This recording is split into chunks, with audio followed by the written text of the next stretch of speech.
안녕하세요, 신작가입니다. 일본 자위대는 여러가지 것들이 화제가 되는 것 같습니다. 이번에는 자위대 식사 조리 과정이 화제가 됐습니다. 5명 사망, 육해 식중독으로부터 10년, 유족, 아무도 사죄하지 않았고 참배하러 오지 않았다.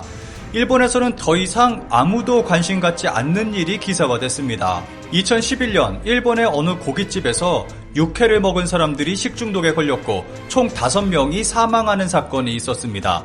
그런데 식당 관계자는 혐의 불충분으로 불기소 처리됐습니다. 죽은 사람은 있지만 책임지는 사람은 아무도 없는 상황이 돼버린 것입니다. 그리고 사건이 일어난 지 10년이 지났습니다. 그럼에도 일본에서는 같은 일이 반복되고 있습니다. 도쿄에서는 어느 직장인 여성은 10년 전 고등학교 친구 3명과 식당에서 육회를 2접시 정도 먹었습니다. 며칠 후 찌르는 복통과 메스꺼움 증상이 나타나 병원에 갔지만 원인은 알 수 없었습니다. 며칠 후에는 몸에 경련이 일어나 의식을 잃고 집중치료실에 들어갔습니다. 의식이 돌아온 것은 약 2주일 후, 퇴원 직전까지 투석 치료가 이어졌고 퇴원 후도 약 4년에 걸쳐 주말이면 병원에서 혈액검사를 받거나 경련을 억제하는 약을 계속 먹어야 했습니다. 토나미시에 사는 어느 직장인 남성은 동료들과 육회를 먹고 3일 정도 뒤 배가 아파서 병원 응급실에 갔습니다. 9일간 입원했지만 다행히 휴유증은 남지 않았습니다. 이런 일로 인해서 일본에서는 2012년 7월 이후로 천엽과 소간의 생식용은 판매가 금지됐습니다.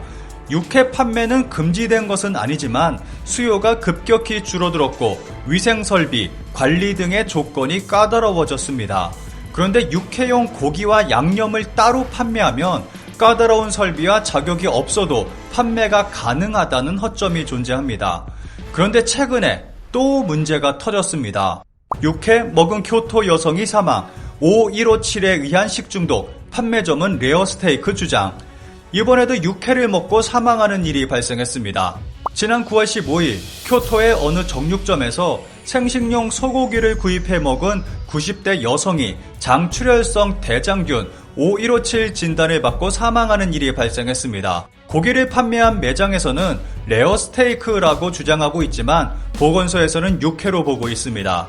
게다가 이 가게에서 판매하는 레어스테이크와 로스트 비프를 먹고 동일 식중독에 걸린 사람이 8월과 9월 무려 23명이나 됩니다. 2011년 육회 사건이 벌어진 지 11년이 지난 시점에도 동일한 사고가 지속해서 발생하고 있는 것입니다. 여기서 의문이 드는 것은 날생선을 먹고 심각한 문제가 생겼다는 기사는 보기 힘든데 왜 육회 사고는 이렇게 자주 일어나는지 모르겠습니다. 관련 기사에 달린 일본 네티즌들의 반응을 짧게 살펴보겠습니다. 전에도 사망 사례가 있었기 때문에 이제 생고기는 더 이상 제공할 수 없다고 생각했습니다. 규제되지 않았나요? 굉장히 엄격한 기준 충족이라든지 보통 일반적인 가게는 비용 면에서 무리일 거라는 얘기가 있었는데 이번 가게가 기준을 충족했는지는 모르겠지만 실제로 사건이 터지고 보니까 기준 미비였을 것이다. 역시 어린이나 노인들은 생고기 좀 아니라고 생각합니다. 육회 등의 생식용 쇠고기의 기준이 후생노동성에서 책정되어 2011년 10월 1일부터 시행. 이 기준을 충족하지 않으면 생식용 쇠고기를 제공할 수 없다. 위반 시 식품위생법에 따른 행정처분 대상이 된다. 이 기준을 통과하지 못했기 때문에 레어스테이크라고 판매하고 있었던 것일까? 그렇다면 악질일지도. 생식 문화를 바꾸지 않으면 안 될지도 모르겠네요. 기준에 충족하지 못하는 생고기를 내놓는 가게가 나쁜 것은 당연하고 생선과 고기도 익혀 먹는 것이 좋을지도 모릅니다. 육회나 생간이 먹고 싶기는 하지만 이런 일본에서는 자위대원의 식단이 한국과 일본에서 논란이 되기도 했습니다. 보시는 사진은 항공 자위대에서 올린 식사 사진입니다. 조그만 말린 생선 2마리, 말린 무 조금, 명란젓 조금, 된장국, 밥이 전부입니다. 가지볶음, 해파리 무침, 미역국으로 추정되는 국이 전부인 식단입니다. 고등어로 추정되는 생선 한 조각, 두부가 들어간 무언가와 녹색의 무언가가 들어간 국이 전부인 식단입니다. 이 사진을 본 국내 네티즌들은 먹고 돌아서면 배 꺼지겠다, 한국 군대밥보다 더 심하다 등의 반응을 보였습니다. 이런 자위대에서는 밥과 관련해 2021년 정말 황당한 일도 있었습니다.